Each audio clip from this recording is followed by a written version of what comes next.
Ouais l'équipe, salut à tous, j'espère que vous allez bien et j'espère que vous avez savouré cette victoire du Paris Saint-Germain 3-0 face à Caen.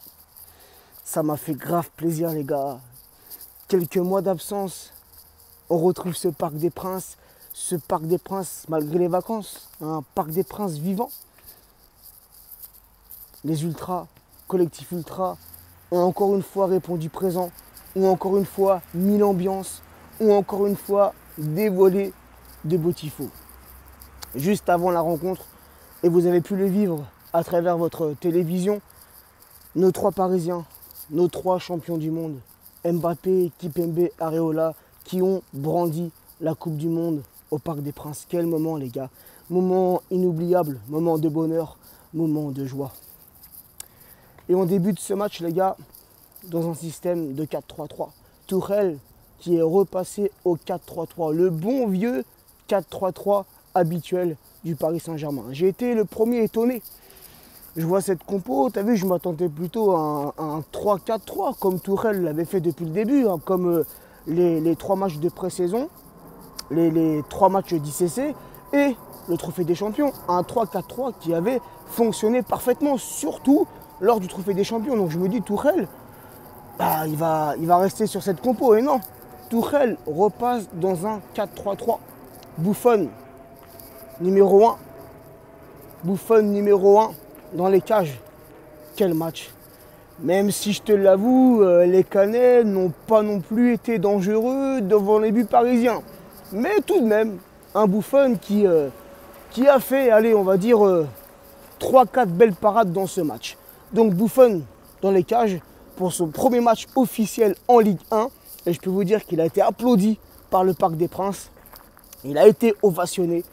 Ensuite, la défense parisienne, Dagba, latéral droit, Ensoki, latéral gauche, et la charnière, Silva, Marquinhos. Ensuite, on passe au milieu de terrain, Diarra en sentinelle, Rabiot, relayeur gauche, Berned, relayeur droit, et l'attaque parisienne, une attaque inédite pour ce premier match de Ligue 1, Neymar en numéro 9, Nkunku, ailier droit, et Di Maria, ailier gauche. Et on a vu, durant cette rencontre, souvent, Nkunku et Di Maria permutés. Un coup, Nkunku passait à gauche, Di Maria revenait sur la droite, et, Neymar, qui avait ce poste de numéro 9, mais Neymar, qui dans le cours du match, avait aussi ce rôle d'électron libre. Donc les gars, on commence bien le match. Ouverture du score sur une passe d'Nkunku. Ouverture du score de monsieur Neymar. Neymar revient, son premier match en Ligue 1, les gars, déjà un but.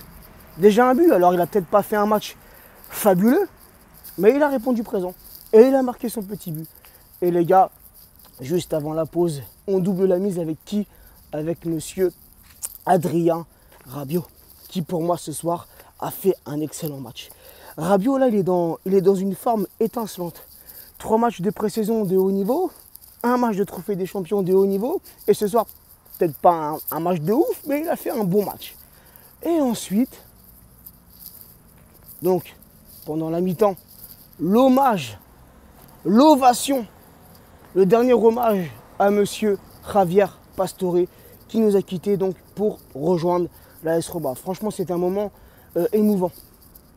Pastore, on se rappelle tous, ça a été la première grosse recrue sous l'ère qatari.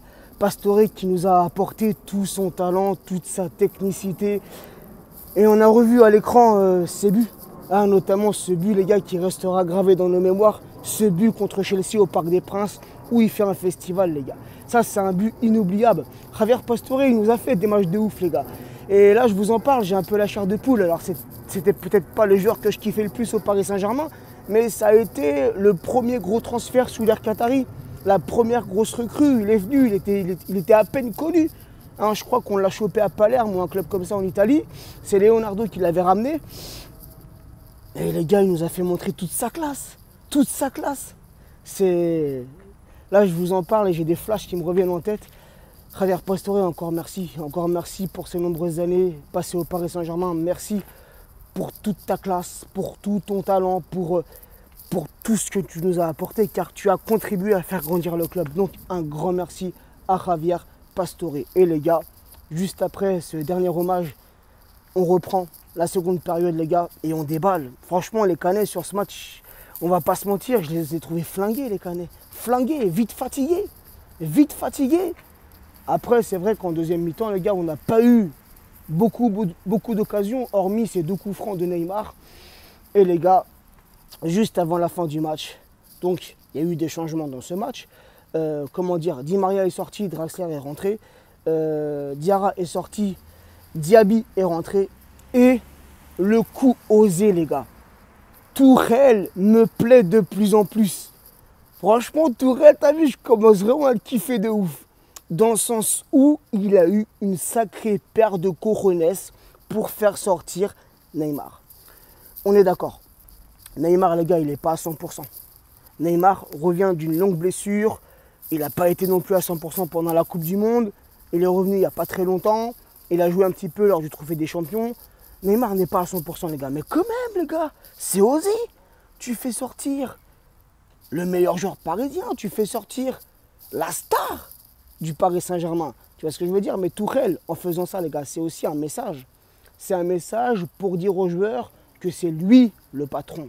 C'est Tourelle le patron. C'est lui qui commande et c'est lui qui décide. Et ça, les gars, c'est digne d'un grand entraîneur qui doit entraîner de grands clubs. Et oui, les gars, dans les grands clubs, ça se passe comme ça, les gars. T'as beau être le meilleur joueur de l'équipe. Si l'entraîneur a envie de te sortir, il ne te demande pas la permission. Tu sors et tu te la fermes. Point barre. Peu importe qui tu es, peu importe ton statut. Et ça, les gars, ça m'a fait plaisir. Ça m'a grave fait plaisir. Et ça en dit long, les gars, pour la saison qui arrive. Ça en dit long.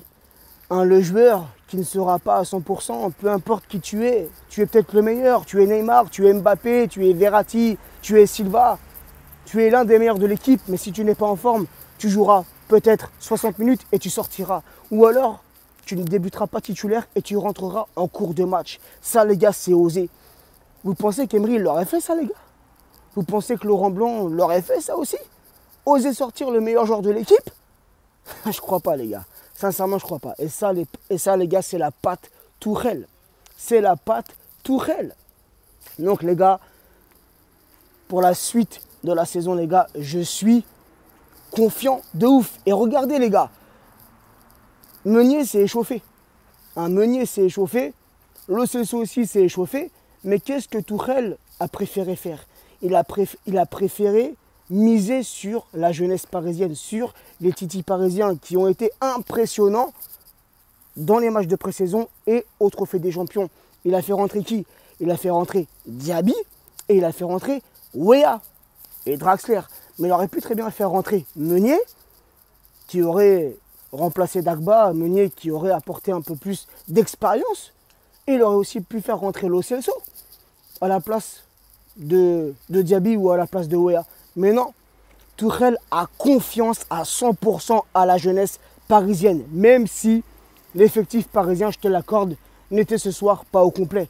Il manquait nos 3 champions du monde, Kimpembe, Mbappé, Areola. Il manquait aussi Alves, il manquait Kurzawa, il manquait Verratti, il manquait El Matador, monsieur Cavani. On est d'accord. Mais quand même, les gars, quand même, Tourelle envoie un message fort. Il mise sur la jeunesse parisienne. Et ça, les gars, c'est important. C'est important de faire confiance à nos titis parisiens. C'est bien beau de ramener des grands noms, de ramener des grands joueurs de haut niveau. Il n'y a pas de problème. Mais les gars, faisons confiance à nos titis, à notre centre de formation. Et ça, Tourelle, les gars, sur ça, sur les titis, sur le fait qu'il mise sur la jeunesse, je suis confiant à 100%. Et c'est une bonne chose. Et pour terminer, les gars, le but de Weah. Le but de Timothy Weah qui vient chipper ce ballon. Le gardien Canet qui, vers la fin du match, s'est complètement troué. Weah qui en profite, qui reprend ce ballon dans les pieds du gardien Canet et qui vient inscrire le 3e but parisien. C'est le premier but de Weah. Il ouvre son compteur but en Ligue 1, tout comme Neymar et tout comme Rabiot. Donc voilà l'équipe, c'était un beau match. C'était un beau match, c'était le premier match de la saison, c'est toujours difficile, c'est toujours délicat de commencer un premier match. Voilà, les premiers matchs, les gars, ne sont jamais faciles et on a su ce soir répondre présent. L'OM ont répondu présent pour leur premier match et se sont imposés. Lyon aussi.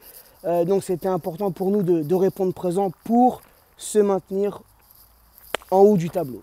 Donc voilà l'équipe. Moi en tout cas, encore une fois, j'ai confiance à 100% en Tourelle. À ce que j'ai vu ce soir, même Tourelle dans sa zone. Vous l'avez vu Tourelle dans sa zone? Il s'est levé, il a gueulé. Quand il était content, il a applaudi.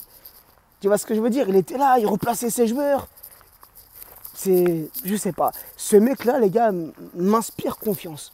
Je ne saurais pas comment vous l'expliquer, mais quand Emery est arrivé, je n'avais pas ressenti cette confiance. Là, les gars, je suis en pleine confiance. Confiance totale sur Thomas Tuchel. Donc voilà l'équipe. Si je peux, les gars, hein, si mes vidéos ne se font pas censurer, je vous posterai sur ma chaîne YouTube la vidéo que j'ai filmée sur la remise de la Coupe du Monde. On sait qu'il y avait nos trois joueurs parisiens. Et aussi la vidéo sur l'hommage à Javier Pastore. Les gars, ça fait 11 minutes qu'on est ensemble. Je ne pensais pas être aussi long. Mais bon, c'est le premier petit débrief. Et à l'avenir, je vais essayer d'être moins long dans mes vidéos. Car des fois, ça peut être relou de toujours voir ma gueule. L'équipe, prenez soin de vous. Bonnes vacances à ceux qui sont en vacances. Bon courage à ceux qui travaillent. Et nous les gars, on se retrouvera dans la semaine pour l'avant-match. C'est un match qui aura lieu samedi. Là j'ai même un trou de mémoire. Alors je pense que c'est Guingamp Paris Saint-Germain. Il faudrait que je revérifie. Mais si j'ai bien vu, c'est Guingamp Paris Saint-Germain. Reprenez-moi en commentaire si je me trompe. Et vous avez remarqué, j'étais pas loin. Au niveau de mon prono, hein, j'avais dit un petit 4-0, on a gagné 3-0. T'as vu, ça se rapproche. On va dire que ça se rapproche. Allez l'équipe, grosse bise à tous. Prenez soin de vous, prenez soin de vos familles et à très vite. Ciao l'équipe.